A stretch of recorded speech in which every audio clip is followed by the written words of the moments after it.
Indonesia Dr. Doni Atmajaya. Apa kabar Pak Doni? Tetap sehat berkualitas ya? Pak Doni, kenapa sih ketika usia lanjut seseorang tuh jadi mudah jatuh sakit?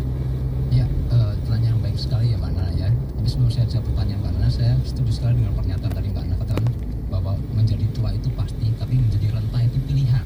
Betul sekali, karena kenyataannya saya pernah melihat orang umur 70-80 tahun masih manjat kelapa, masih melakukan pekerjaan-pekerjaan yang serat untuk atas fisik yang berat. Tapi sebenarnya saya juga melihat fakta ada orang umur 30 tahun sudah jatuh stroke, yang mengalami jantung koroner. Jadi sekali lagi, menjadi tua itu pasti, menjadi renta atau mengalami kelemahan tubuh itu pilihan. Dan kembali ke pertanyaan Mbak Nana tadi, memang secara teori orang semakin tua maka kecenderungan dia untuk menjadi lebih mudah jatuh sakit menjadi lebih besar. Karena ketika sedang lebih tua maka kemampuan sumsum tulang dalam proses darah putih semakin menurun. Ketika seorang semakin menua tubuhnya, kemampuan tubuh untuk memproduksi antioksidan alami juga semakin menurun, sehingga akibatnya tubuh ini radikal bebas semakin menghasilkan sehingga kemungkinan seorang itu menjadi jatuh sakit dan melalui proses penuaan lainnya semakin besar. Penyakit apa aja sih yang biasanya mengintai di usia-usia lanjut?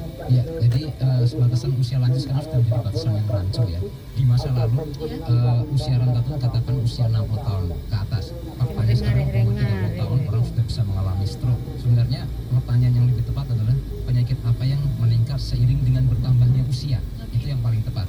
Jadi berdasarkan literatur, penyakit-penyakit itu dikatakan sebagai penyakit degeneratif atau penyakit yang sebagai konsekuensi proses penuaan. Ada yang sifatnya ringan, misalnya katarak, kemudian penurunan fungsi dari panca indera, penurunan fungsi penglihatan, dan penurunan fungsi pendengaran. Kita lihat kalau orang kok semakin tua, kalau diajak ngobrol ya mbah-mbah atau nenek-nenek ajak ngobrol harus agak keras sedikit karena pendengarnya sudah mulai menurun fungsi panca inderanya. Itu contoh yang ringan, tapi ada contoh-contoh yang serius, misalnya jantung koroner, stroke, hipertensi, gagal jantung, gagal ginjal, dan sebagainya. Oke, kalau gitu sebenarnya ada nggak sih tindakan preventif untuk memperlambat proses penuaan dan juga terhindar dari renta?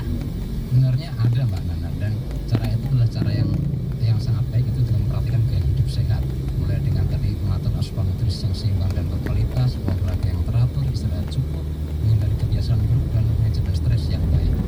Oke, kalau kita bicara soal soman, apakah soman aman dikonsumsi bagi mereka yang berusia lanjut? Jadi prinsipnya soman itu aman dikonsumsi oleh siapa saja, umur berapa saja, dan justru lebih dianjurkan pada orang yang berusia lanjut, karena pada orang yang berusia lanjut antioksidan alamiahnya sudah semakin menurun, dan pada saat itulah dia perlu tambahan antioksidan dari luar, dari makanan atau dari buah-buahan dan sayur-sayuran. Oke, berapa dosis yang direkomendasikan? Ya, jadi 5 tetes 3 kali sehari diminum saat perut kosong. Jadi sekali lagi harus diingat para pendengar, 5 tetes 3 kali sehari saat perut kosong. Oke, penjelasan yang sangat inspiratif sekali, tapi seperti apa catatan dari Bapak Soman? Mari kita dengarkan. Mitra Sehat, tahukah Anda umur rata-rata orang yang tinggal di Monaco, harapan hidupnya mencapai 90 tahun. Kuncinya hidup sehat dari alam. Bagaimana dengan Anda? Mau fit kok repot?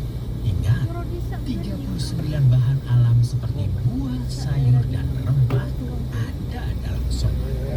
Dapatkan Soman di apotik, toko obat, rumah, dan gerai Soman terdekat. Benita amunya nih kada lembulan. Somanindonesia.co.id. Wah, luar pencar punya. Neteng bakul Orang berisi edan. manis, udah tua terus pacaran tua. Soman, sejatinya teman.